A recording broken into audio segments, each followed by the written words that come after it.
He was supposed to be testing the septic tank, an outside job at this house in Mountain Home. I noticed all of his tools laying in front of my front porch, and my door was cracked open. Matt Chandler and his 5-month-old son had just rolled up. So I walked down the hallway, looked at my master bedroom right here, and saw this individual walking out of my master bathroom.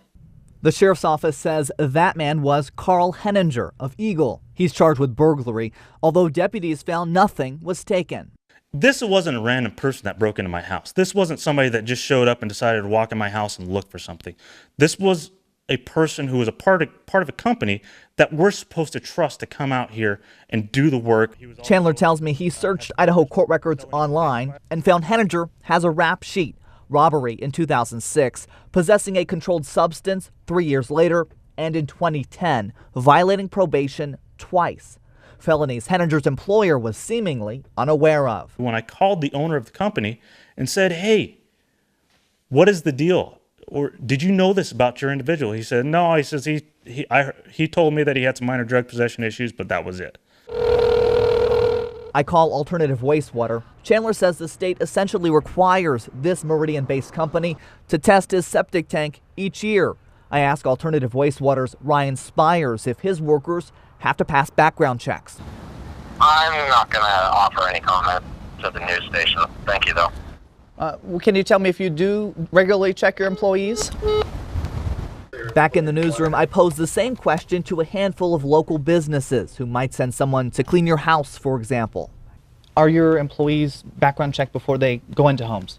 In Boise, Lucy's Spotless Cleaning says yes. The owner won't hire anyone convicted of a felony. AABC Cleanway tells me people convicted of sex crimes, theft, or recent drug use won't get jobs or clean your carpet. I also email a handful of TV and internet providers in town. DirecTV and CenturyLink both say they check. Safelite Auto Glass did one before hiring Tyler Mabe. Because you are going to be dealing face-to-face with customers, going to their houses and their cars. Mabe is replacing a windshield in Meridian today.